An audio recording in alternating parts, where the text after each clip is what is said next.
Hello dear friends, welcome to my YouTube channel civil support. इस video में हम civil engineering के various exam में पूछे गए इंटरव्यू क्वेश्चन या इन फ्यूचर वेरियस एग्जाम में पूछे जाएंगे वैसे सिविल इंजीनियरिंग के इंटरव्यू क्वेश्चन डिटेल में डिस्कस करूंगा। तो वीडियो को स्टार्टिंग से एंड तक देखें। ये वीडियो में है पार्ट 5। अगर आपने वीडियो के पार्ट 1 से पार्ट 4 तक नहीं देखा तो हमारे चैनल पे जाके वीडियो को देखिए। Question 41, what is slag and its advantages. Slag क्या होता है एंड उसके एडवांटेजेस क्या है। Blast furnace slag is an industrial by product. Blast furnace slag होता है वो इंडस्ट्रियल बाई प्रोडक्ट होता है for production of pig iron from iron ore. जो हम आयरन ओर है उसमें से पिग आयरन बनाते हैं इन इंडस्ट्रियल में, तो उसी को हम ब्लास्ट फर्नेस स्लैग कहते हैं। और उसका एडवांटेजेस है, its main advantages when compare to other mineral additive it is produce low permeable concrete. जो स्लैग से हम कंक्रीट बनाते हैं वो लेस परमेबल होता है। As it is produce low permeable concrete it is used in construction of structure in coastal areas. जो slag furnace से बनता है वो लेस परमेबल होता है या लो परमेबल होता है और उसका यूज हम कोस्टल एरियाज में जो स्ट्रक्चर बनते हैं उसी में हम यूज करते हैं। Question 42, what is rice husk ash. Rice husk ash क्या है। Rice husk ash is obtained by burning rice husk in a controlled manner without causing environment pollution। जब हम राइस हस्क को जलाएंगे और विदाउट पोल्यूशन एनवायरमेंटल पोल्यूशन को control करते हुए, तो उसी को हम राइस हस्क कहते हैं। ये राइस मिल है, राइस मिल में से जो हम राइस निकालते हैं और उसके ऊपर का जो होता है वो उसी को हम राइस हस्क अस कहते हैं। Rice husk us RHA essentially consist of amorphous silica 90%। amorphous silica 90% होता है, 5% कार्बन एंड 2% K2O होता है। तो हम राइस हस्क का यूज कहाँ पे करते हैं, तो वो हाई परफॉर्मेंस कंक्रीट बनाना हो एंड इंसुलेटर ग्रीन कंक्रीट बनाना हो और इंडस्ट्रियल फैक्ट्री फ्लोरिंग के लिए, बाथरूम की फ्लोरिंग के लिए और फाउंडेशन का कंक्रीटिंग करना हो या swimming pool and water proofing के लिए हम राइस हस्क का यूज करते हैं। क्वेश्चन 43, व्हाट इज सुर्खी। सुर्खी क्या है। Surkhi is an artificial pozzolana made by powdering brick और ब्रंट क्लाई। सुर्खी है आर्टिफिशियल पोज़ोलाना और वो बनती है पाउडरिंग ब्रिक या बर्न्ट क्लाई बल को पाउडरिंग करके।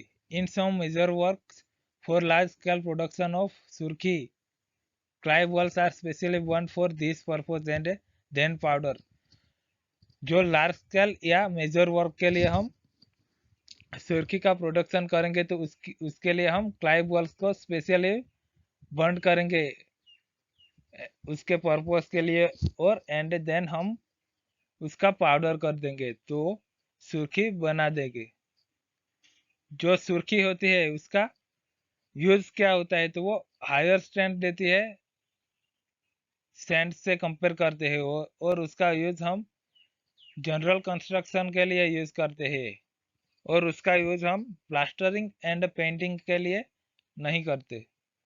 Question 44, what is sulphate attack, how it should be prevent. Sulphate attack होता क्या है और इसको हम कैसे प्रिवेंट करते हैं। Sulphate attack is mainly caused by reaction of sulphate with C3H। जब sulphate and tri calcium aluminate के बीच में रिएक्शन होगा तो उसी के कारण सल्फेट अटैक होगा।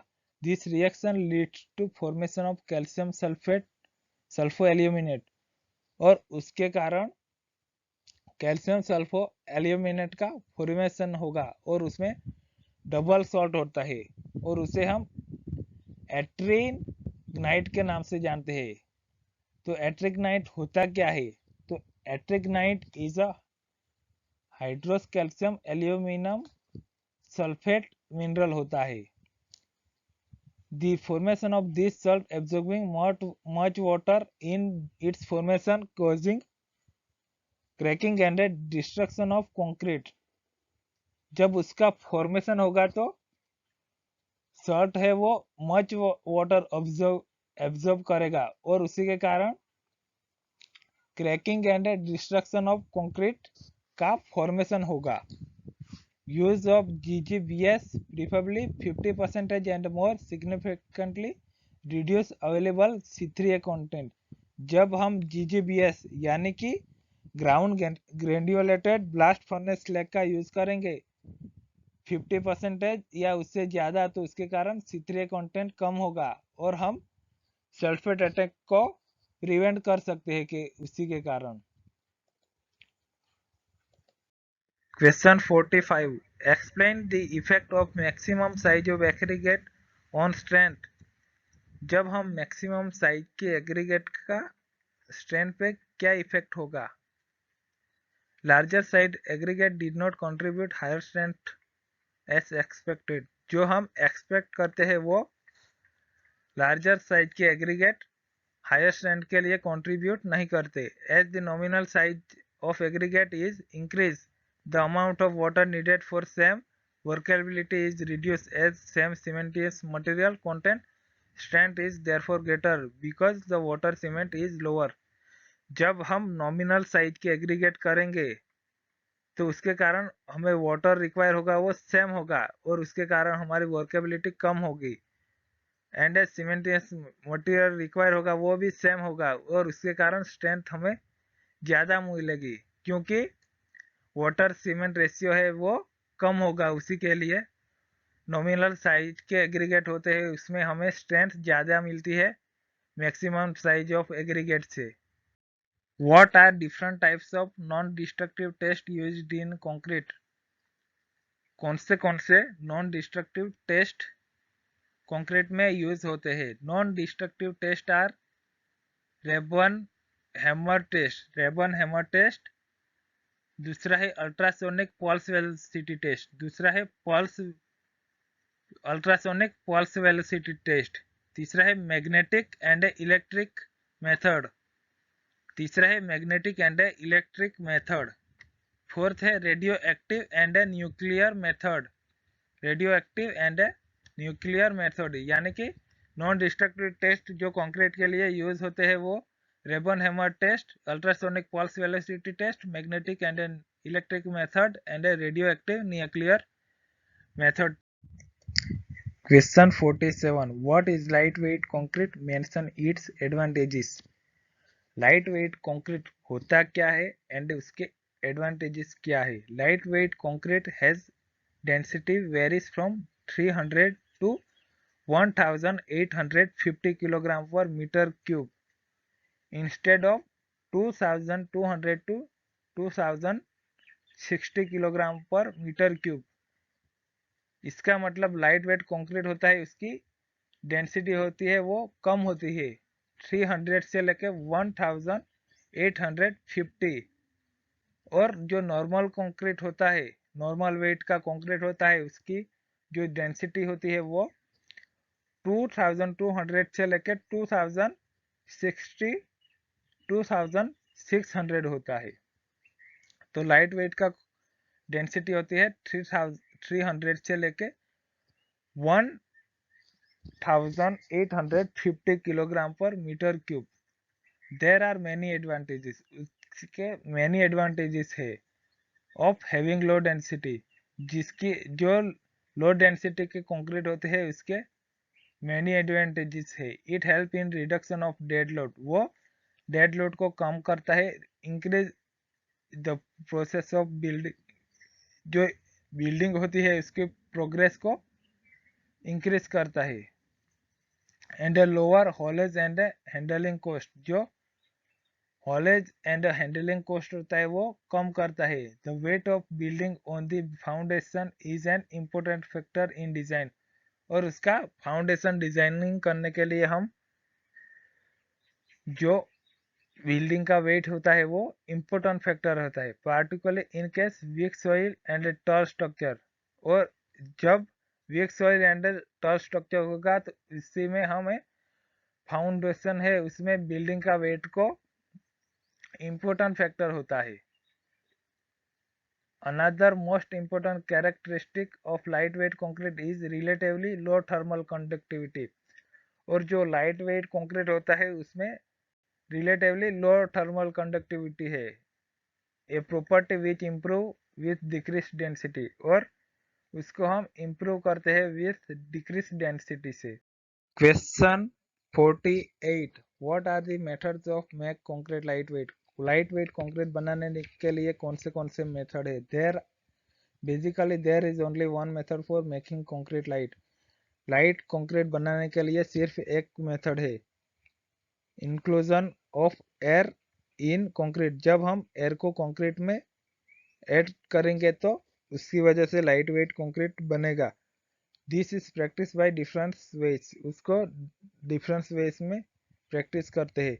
Bye replacing the usual mineral aggregate by cellular porous और लाइट वेट एग्रीगेट।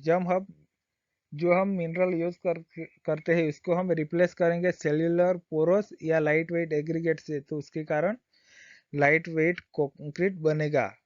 और दूसरा है बाय इंट्रोड्यूसिंग गैस और एयर बबल्स इन कंक्रीट। जब हम गैस या एयर बबल को इंट्रोड्यूसिंग कराएंगे कंक्रीट के अंदर तो उसके कारण लाइट वेट कंक्रीट बनेगा।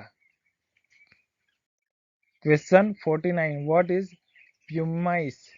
प्यूमाइस क्या है। There are rock of volcanic origin which occur in many parts of the world. तो प्यूमाइस होता क्या है। प्यूमाइस इज वोल्केनिक ओरिजिन, जो वोल्केनिक ओरिजिन में रॉक होता है उसी को हम प्यूमाइस कहते हैं। There are light enough and yet strong enough to be used as light weight aggregate. तो वो लाइट वेट होता है और ज्यादा स्ट्रॉन्ग होता है, तो उसी को हम लाइट वेट कंक्रीट की तरह यूज करते हैं। Question 50, what is high density concrete and mention its advantages. High density concrete होता क्या है एंड उसके एडवांटेजेस क्या है। If density of concrete ranging from 3350 to 3850 kilogram per metre cube, it is called high density of concrete. जब concrete की डेंसिटी की रेंज होगी 3350 से लेकर 3850 होगी, 50 किलोग्राम पर मीटर क्यूब होगी, तो उसी को हम हाई डेंसिटी ऑफ कंक्रीट कहेंगे। The high density of concrete used in construction of radiation shield. Radiation shield के लिए यूज करते हैं हम हाई डेंसिटी कंक्रीट का। प्रीकास्ट ब्लॉक के लिए यूज करते हैं।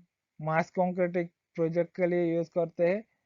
Gravity sea levels, gravity sea walls होती है या coastal protection and break water structure होते हैं, इसी के लिए हम हाई डेंसिटी कंक्रीट का यूज करते हैं। तो इसकी रेंजिंग हाई डेंसिटी कंक्रीट की रेंजिंग होती है 3350 से लेकर 3850 kilogram per metre cube. Question 51, what is fibre reinforce concrete. Fibre reinforce concrete होता क्या है। Fibre reinforce concrete can be defined as composite material consist of mixture of cement mortar or concrete and discontinuous discrete uniformly dispersed suitable fibers। जो fibre reinforce concrete होता क्या है, तो वो composite material होता है, कॉन्सेप्ट मिक्सर सीमेंट मोटर या concrete में स्टील फाइबर या ग्लास फाइबर को हम सीमेंट मोटर या कंक्रीट मोटर में यूज करेंगे तो उसी को हम फाइबर रेनफोर्स कंक्रीट कहते हैं। Question 52, what is shotcrete. Shotcrete होता क्या है। Shotcrete can be defined as mortar convey through a hose and a pneumatically projected at high velocity on the surface। जब मोटर होस में से कन्वर्ट होके हाई वेलोसिटी से सरफेस पे आएगा तो उसी को हम शॉर्टकट कहते हैं।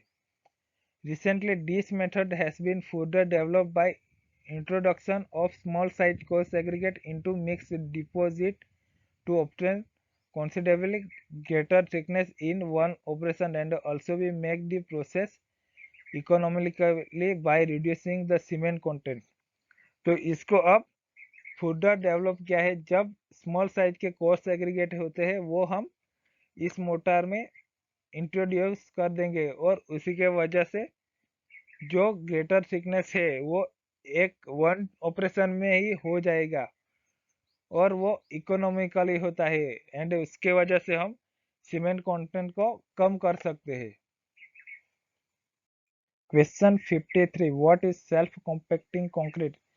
सेल्फ कॉम्पैक्टिंग कंक्रीट होता क्या है। Concrete does not require vibration to achieve full compaction. Full compaction के लिए वाइब्रेशन नहीं रिक्वायर होगा तो उसी को हम सेल्फ कॉम्पैक्टिंग कंक्रीट कहते हैं। Following are the advantages of self compacting concrete. Self compacting concrete के लिए ये एडवांटेजेस है। फास्टर कंस्ट्रक्शन होगा। Reduction in site man power कम होगा तो चलेगा। बेटर सरफेस फिनिशिंग, इसकी वजह से बेटर सरफेस फिनिशिंग होगा। इजीर प्लेसिंग, इजी होगा प्लेसिंग के लिए। ग्रेटर फ्रीडम इन डिजाइन, हमें डिजाइन करने के लिए ज्यादा फ्रीडम मिलेगी। थिनर कंक्रीट सेक्शन होगा उसकी वजह से। एंड रिड्यूस नॉइस लेवल को भी हम कम करते हैं। एंड सेफर वर्किंग एनवायरनमेंट, और उसकी वजह से safer working environment. Question 54, what are the characteristic of self compacting concrete. Self compacting concrete के कैरेक्टरिस्टिक कौन से है तो उसके है फीलिंग एबिलिटी, उसमें सेल्फ फीलिंग एबिलिटी होती है, पासिंग एबिलिटी होती है, वो फ्लो करने की एबिलिटी होता है और सेग्रीगेशन को रेजिस्ट करता है। तो उसमें पेस्ट ज्यादा होगा इसीलिए वो सेग्रीगेशन को रेजिस्ट करता है। Question 55, if we compare SCC and ordinary concrete which is most costlier। जब हम SCC यानी कि self compacting concrete and ordinary concrete को कंपेयर करेंगे तो उसमें कौन सा ज्यादा महंगा या ज्यादा कॉस्टलियर होगा। तो उसका है self compacting concrete is equal to 16% more costlier than ordinary concrete. जो सेल्फ कॉम्पैक्टिंग कंक्रीट होता है वो 16% मोर कॉस्टलियर होता है देन ऑर्डिनरी कंक्रीट से 16% ज्यादा महंगा होता है self compacting concrete. Thank you friends, video को स्टार्टिंग से एंड तक देखने के लिए। अगर आपको मेरा वीडियो पसंद आया तो like share comment and subscribe कर दीजिएगा।